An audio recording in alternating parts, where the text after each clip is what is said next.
Hey scholars, good to be back with you. In today's lesson I want to tell you about how to solve an equation that you can't solve with a pencil. There's lots of equations like that. Here's an example. Only has two terms in it. Alright, let's just draw it real quick. Draw the beginnings of it. Okay, if that's x and this is y, that'll be y1 and that'll be y2. And those are two different functions there. That'll be 1. And the cosine wave looks like that, sort of. Let's see if I can go down a little further there. Oh, beginnings of a cosine look kind of like that. Okay, so that's cosine x, and that's y equals x. Right, that's 45 degrees. Right there where those two cross, okay, put in, if I can find that value of x, that side, y1, will equal that side. So that's y1, and that's y2, okay? There's a solution to that, okay? Absolutely there is. All right, so let's get rid of this, and let's get rid of that. Solving this, that is finding a value of x for which that side equals that side, means you have to get x equals something. Somehow you got to get x on one side of the equation and something else on the other that you can evaluate. You can't have x on both sides, right? Well, how are you going to do that? Let's try an inverse cosine.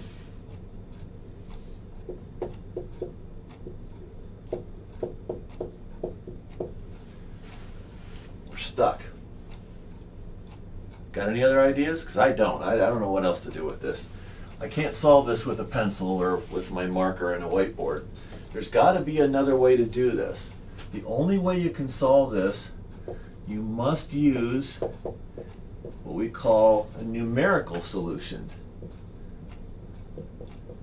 Or a numerical approach, maybe. Let's call it that. Okay? That means you've got to do this with a computer. Well, how are you going to do this with a computer? Well, there's a bunch of ways. There's many algorithms that would do this. I'm going to go over the simplest one's called Newton's method. But what we're going to do is we're going to develop a way of continually estimating a better solution to that equation given a starting point. All right? So what we're going to do is let's plot this. Let's make one change.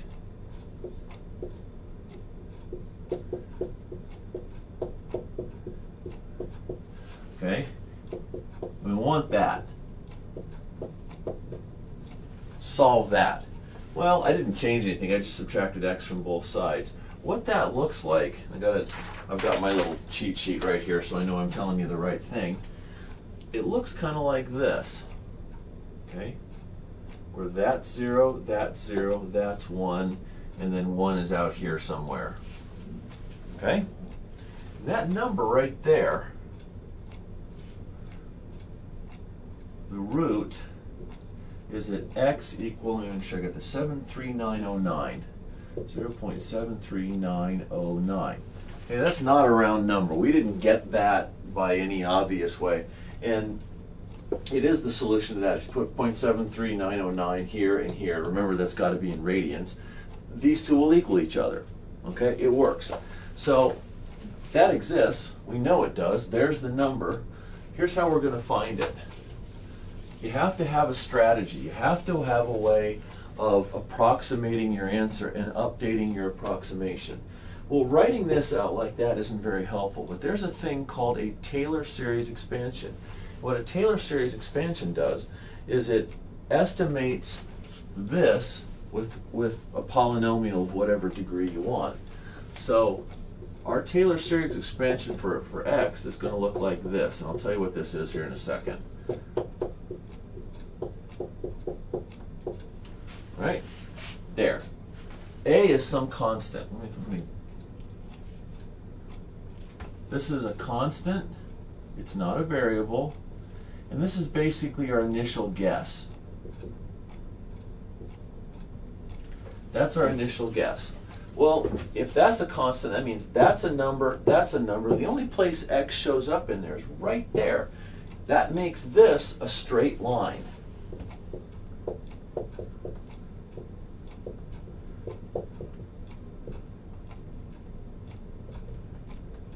write this out here. That is a straight line approximation.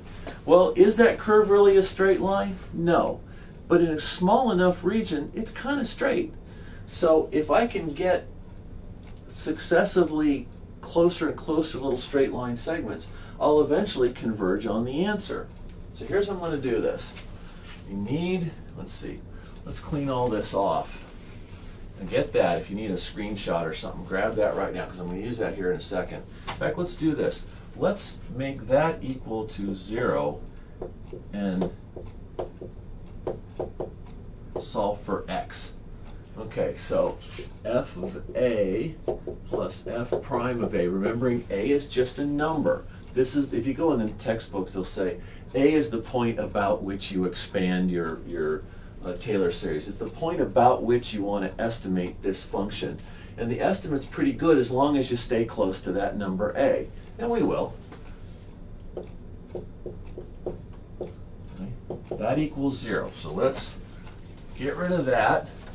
And remember, that's a number, that's a number, that's a number, that's a variable. Okay, so how about this? F prime of a times x minus a minus that.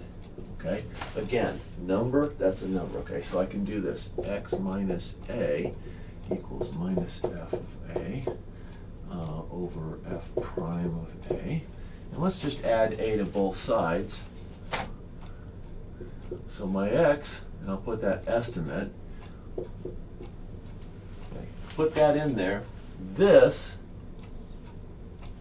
that's going to be the basis for my algorithm. That's how I'm going to do this. All right, so let's put this up over here.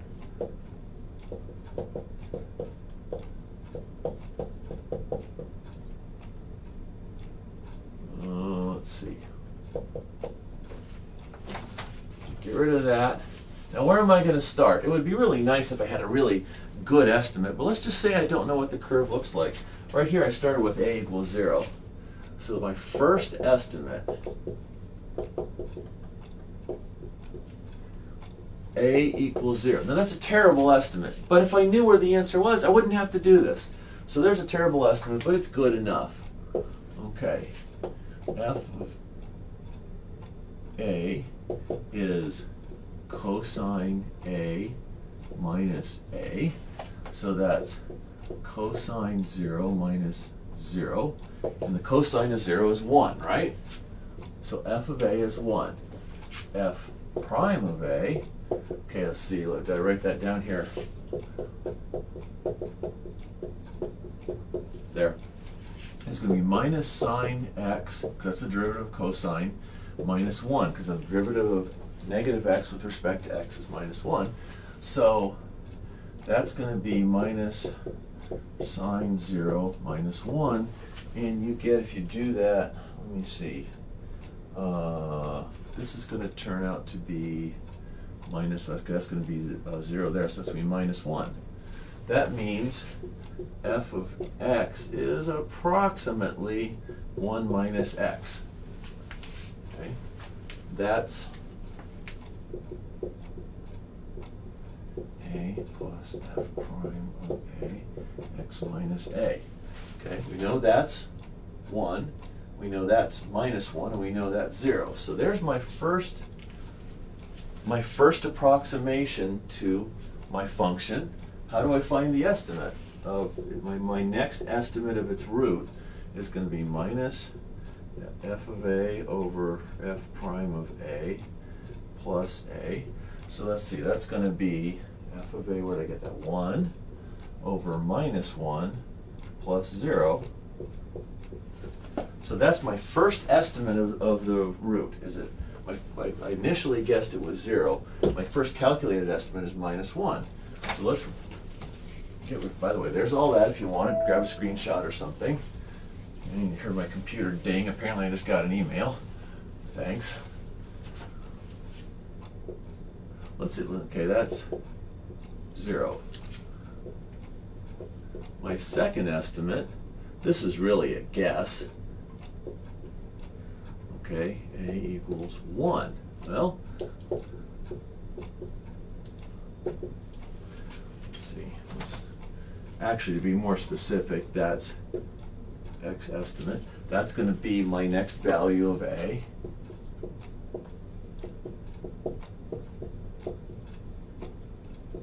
Next value of A, because now I think the root is around there somewhere.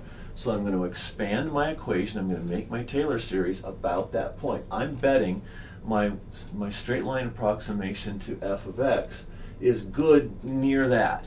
So I'm going to use that as my next value of A. So now my next estimate is going to be minus f of 1 over f prime of 1 plus 1. And if I do that, I get 0.75036. Well, the actual answer,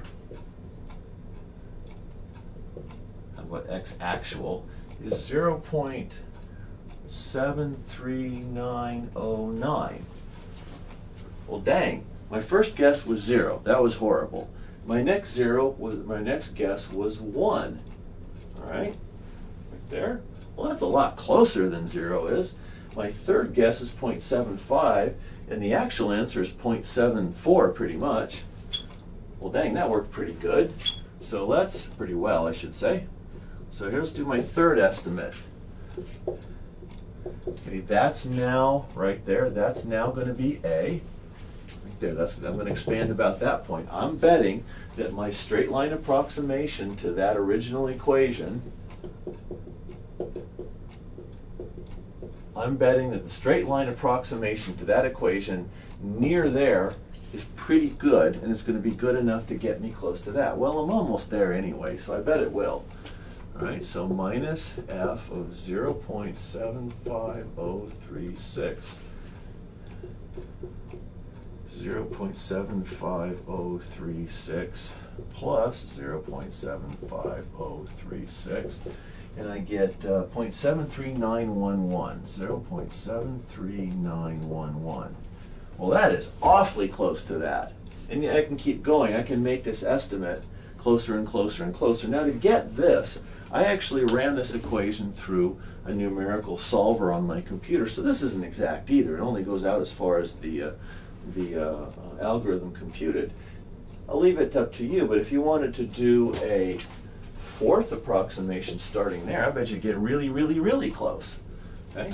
So let's take a second and think about what we just did here.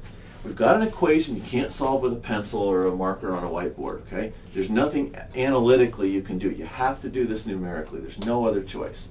All right, so we developed an algorithm. It's actually called Newton's method, okay, where we approximated our function using a one-term Taylor series, which is basically we're going to approximate it with a succession of straight lines.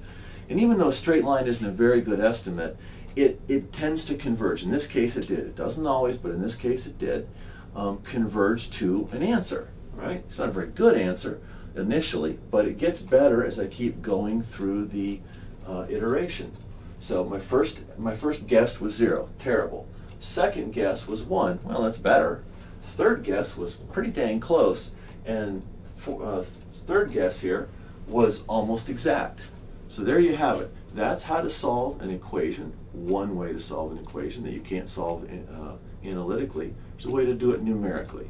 Hope this helps, and I'll see you next time.